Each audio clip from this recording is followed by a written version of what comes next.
Halo, selamat ketemu, guys. Pada pertemuan kita pada hari ini tentang informasi mengenai obat, kita akan mengambil topik tentang obat MAH. Kita tahu, guys, bahwa obat MAH merupakan obat yang banyak digunakan oleh remaja, anak-anak, dewasa, sampai pada lanjut usia. Karena penyakit MAH merupakan salah satu jenis penyakit kronis. Namun, perlu kita tahu, guys, bahwa obat MAH itu ada dua cara untuk mendapatkannya. Ada yang dapat dibeli dengan bebas, disebut obat logo bebas. Ada yang didapat dengan resep dokter yang disebut dengan logo keras.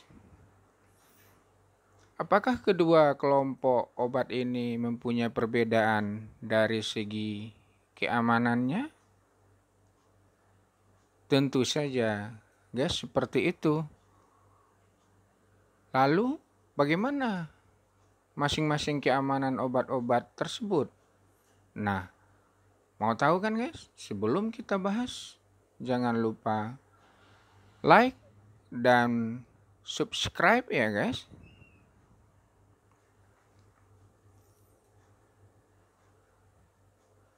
Baiklah, pada pembahasan mengenai obat MAH, maka kita akan melihat pertama, obat MAH dengan logo bebas biasanya memiliki komposisi aluminium, magnesium. Komposisi kedua obat ini berperan di dalam menetralkan asam lambung.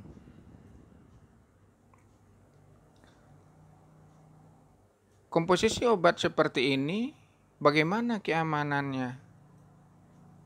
Aman digunakan untuk anak-anak, aman digunakan untuk remaja, aman digunakan untuk dewasa dan lansia, termasuk ibu hamil dan laktasi.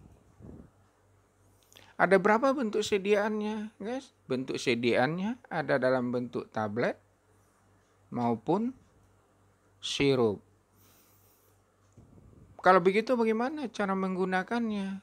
Kalau dia dalam bentuk tablet, obatnya harus dikunyah karena tabletnya cukup keras, akan lama hancur di lambung sehingga perlu dikunyah pada waktu meminumnya. Kemudian bentuk kedua adalah sirup. Bentuk sirup dipercaya memberikan efek lebih cepat dibanding dengan tablet. Kapan meminumnya? Meminumnya adalah 1 jam sebelum makan. Nah, itu dia obat dengan logo bebas. Lalu yang kedua adalah obat dengan logo keras yang dapat dengan resep dokter. Apa saja obatnya, guys? Obatnya adalah yang pertama sukralfat. Obat ini bekerja dengan melapisi dinding lambung atau mukosa lambung. Obat ini ada dalam bentuk sediaan tablet maupun sirup. Bisa digunakan 3 kali sehari. Bagaimana cara penggunaannya? Penggunaannya adalah pada saat perut kosong. 1 jam sebelum makan atau 2 jam sesudah makan. Keamanannya bagaimana? Keamanannya adalah hanya untuk remaja, dewasa, lansia, dan ibu hamil dan laktasi bisa menggunakan obat ini. Nah, obat resep dokter yang kedua adalah H2 antagonis. Apa contoh obatnya, guys? Untuk obatnya adalah ranitidin. Bentuk sediaannya adalah tablet, bisa digunakan 3-2 kali sehari dengan cara diminum sesudah makan. Amankah guys untuk anak? Tidak digunakan untuk anak, hanya digunakan untuk dewasa, lansia, dan tidak direkomendasikan untuk kehamilan dan laktasi, cuma atas rekomendasi dari dokter.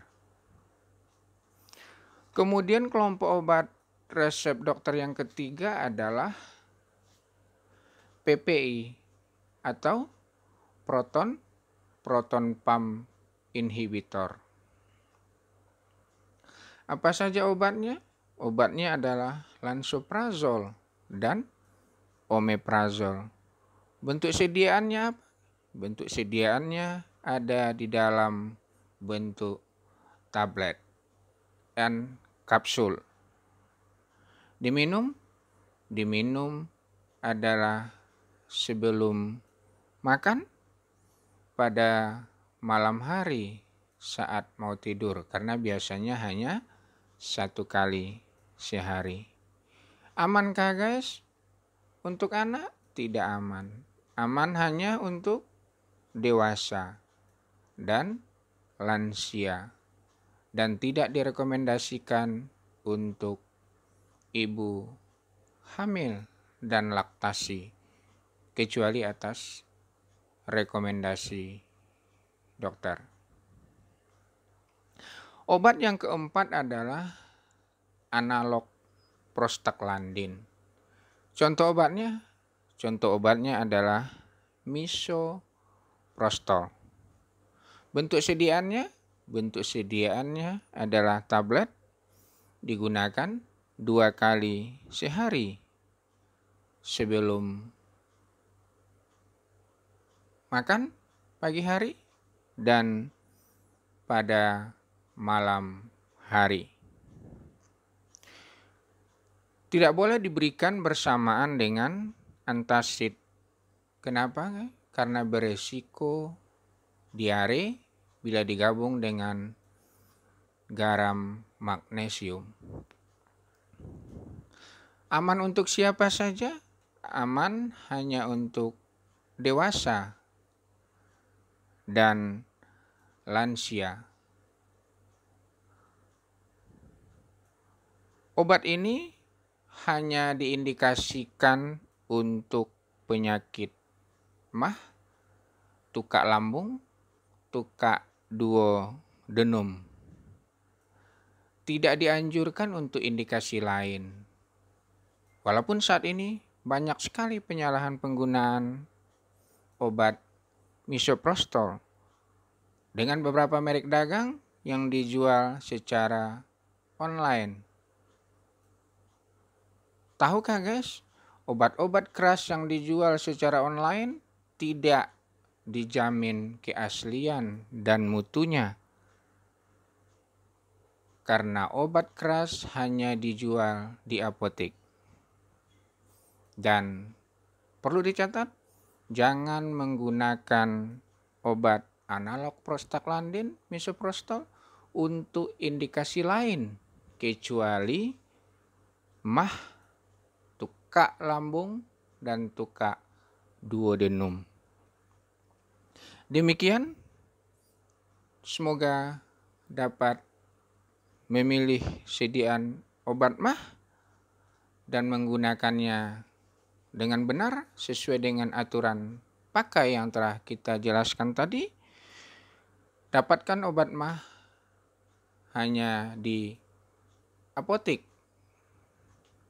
Kemudian catatan terakhir, stop penyalahgunaan obat analog prostaglandin di luar indikasi. Demikian, semoga terhindar dari penyakit mah dan terhindar dari penyalahgunaan obat, dan salam sehat selalu. Terima kasih.